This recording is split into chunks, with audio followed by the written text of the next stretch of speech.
શેડુબારમાં railway કામગીરીથી ખેડૂતો મુશ્કેલીમાં। શેડુબાર ગામમાં ચાલી રહેલા રેલવે પ્રોજેક્ટની અધૂરી કામગીરી ખેડૂતો માટે મુશ્કેલીનું કારણ બની છે। વરસાદ બાદ રસ્તા કાદવથી બંધ થઈ જતા અનેક ખેડૂતો 2 દિવસ સુધી પોતાના ખેતરોમાં પહોંચી શક્યા ન હતા, જેના કારણે વાવણીની કામગીરી પણ પ્રભાવિત થઈ હતી।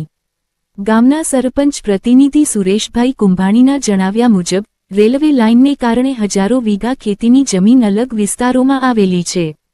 વરસાદી પાણીના યોગ્ય નિકાલ અને સુરક્ષા વ્યવસ્થાના અભાવે રસ્તાઓ પર માટી અને કાદવ ભરાઈ જતા ખેતીના વાહનોની અવરજવર અશક્ય બની ગઈ હતી। સ્થાનિક આગેવાનોના જણાવ્યા મુજબ તંત્રમાં અનેક રજૂઆતો કરવા છતાં તંત્ર દ્વારા સમયસર કાર્યવાહી ન થતાં ગ્રામજનોએ સ્વખર્ચે જેસીબી મંગાવી રસ્તો ચાલવા લાયક બનાવ્યો હતો, જેના કારણે ખેડૂતો ફરી પોતાના ખેતરો સુધી પહોંચી શક્યા હતા। ગ્રામજનોએ રેલવે ટ્રેક નજીક જરૂરી પ્રોટેક્શન વોલ બનાવવાની અને વરસાદી પાણીના નિકાલની યોગ્ય વ્યવસ્થા કરવા તેમજ શેડુબારથી જીરાખિયા સુધી કાયમી આરસીસી રોડ બનાવવાની માંગ કરી છે। આ અંગે સ્થાનિક આગેવાનો મારફતે સરકાર સમક્ષ રજૂઆત કરવામાં આવી હોવાનું પણ જણાવાયું છે। ખેડૂતોએ રેલવે વિભાગ અને સંબંધિત તંત્રને તાત્કાલિક સ્થળ મુલાકાત લઈ આ સમસ્યાનું કાયમી ઉકેલ લાવવા અપીલ કરી છે, જેથી વરસાદી સિઝનમાં ખેડૂતોને આવી મુશ્કેલીઓનો ફરી સામનો ન કરવો પડે। શેડુબાર ગામમાં ચાલતી રેલવે પ્રોજેક્ટની અધૂરી કામગીરીને લઈને શું કહ્યું ગ્રામના સરપંચ અને ખેડૂત આગેવાને, જુઓ આ તેજનેત્ર ન્યૂઝના રિપોર્ટર ફારૂક બિલખિયાનો ખાસ અહેવાલ। આજે ગરખિયાવાળો રસ્તો છે, અહીંયા ખેડૂત 2 દિવસથી હેરાન થાય છે। અધિકારી કે કોઈ ધ્યાન દેતું નથી। અવારનવાર રજૂઆતો કરવા છતાં અહીંયા કોઈ સ્થળ પર આવેલ નથી। કાલ ગામ લોકોએ જેસીબી લઈ આવીને સ્વખર્ચે રિપેરિંગ કર્યું છે, ત્યારે આજે થોડુંક હલાય એવું થયું છે ને આ રેલવે ટ્રેકનું કામ છે, જ્યાં નાળું છે ત્યાં દિવાલું કરેલ નથી, એટલે ખેતીનો કાપ બધો અહીંયા આવ્યો છે, કોઈ પ્રકારનું હલનચલન અહીંયાથી થાય એમ નથી।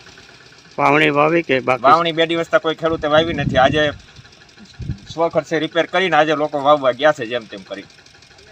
શું જરૂરી શું છે અહીંયા દિવાલો કરવી પડે એમ છે ને આરસીસી રોડ કરવો પડે એમ છે, નાળા પૂરતો જ્યાં ડૂબ છે ને ત્યાં કામ અધૂરું મૂકીને વયા ગયેલા છે કે અધૂરો મૂકીને વયા ગયેલા છે। તમે રેલવે વાળાને જાણ કરી હતી? અવારનવાર જાણ કરી ટેલિફોનિક, કોઈ આવેલ નથી અહીંયા, કોઈ જવાબ દેતા નથી। મારું નામ સુરેશભાઈ દેવચંદભાઈ કુંભાણી છે અને હું સરપંચનો પ્રતિનિધિ છું અને મારું ગામ શેડુબારની અંદર અત્યારે જે રેલવે લાઇનની જે લાઇન હાલે છે એની અંદર આ રસ્તો વટીને રેલવેનો મેક્સિમમ 2500 થી 3000-4000 વીઘા જમીન છે અલગ અલગ ફાટકમાં, અને 7 ટોટલ ફાટક આવેલા છે, 9 પાણીના વેગના રસ્તા આવેલા છે પાણી માટેના। એટલે થોડીક અત્યારે ખેડૂને વાવણી વાવવા માટેની દિક્કત થાય છે અને વારે વારે અવારનવાર આવવા માટેની થોડોક પ્રશ્ન ઊભા થયા છે। પણ જો અત્યારે સીસી કામ હાકે તો ખેડૂને બીજા રસ્તેથી જવામાં દિક્કત પડે એવું છે કે એકાબીજા રસ્તા વધારે કરાળ માટીવાળા હોવાથી તે અવર જવર કરીએ કે એમ નથી। એટલે જે તે રસ્તામાં કઈ માટી ઓલી નાખી છે કપસી ને એવું તો એમાં હલાય છે। અમુક રસ્તામાં હજી દિક્કત આવે છે કે જે પાણીના વેગવાળા પાણી ઓટોમેટિક રસ્તામાંથી નીકળવાથી વારે વારે કાપ આવી જાય છે, તો ખેડૂને હાલવા માટે પૂરેપૂરી તકલીફ પડે છે, જેને કારણે અમે અવારનવાર રેલવે વાળાને રજૂઆત કરવી છે તો અમુક કામ એ કરી આપે છે, અમુકમાં એ આનાકાની કરે છે, એવો પ્રશ્ન પણ બને છે। એટલે અત્યારે 6 નંબરના નાલા ઉપર જે હાલવા માટે 7 નંબરમાં જે નાલું છે એમાં હાલવા માટેમાં એને શોર્ટ પણ ઉતારી અને થોડીક પૂરી પણ દીધો છે, પણ બાકીનું કામ એવું છે કે અત્યારે એમાં મેટરિંગ કરે તો જ ખેડૂત આવી જાય કે એમ છે, નકર આવી જાય કે એમ નથી, એવો પ્રશ્ન છે। પાણીનો પ્રશ્ન તો એમાં સોલ્વ થયો છે, પણ હવે કાપ આવે છે પાણી માટેની હારે। 30-15 મીટરનો રસ્તો છે। હવે એ રસ્તો તો જુનવાણી એક ગામથી જોડતો બીજા ગામના હારે જોડતો રસ્તો છે, એટલે મેક્સિમમ એ રસ્તો મોટો હોવો જોઈએ, નાનો રસ્તો નહીં હોય। એટલે એની કોઈ પણ ઓફિસમાં વ્યવસ્થિત તપાસ કરી અને એનો રસ્તાનું માપતાલ રેલવે વાળાને આખું લિસ્ટ આપ્યું છે એ બાબતથી કલેક્ટરે કે તમે હરેક રસ્તા જે શેડુબારના હોય કે બીજા ગામના હોય તમામ રસ્તા કેટલા મીટરના કેટલા પહોળા છે એની માહિતી એ લોકોને આપેલી જ છે ઉપરથી। આપણે અગાઉ રજૂઆત કરેલી છે રસ્તા બાબતે?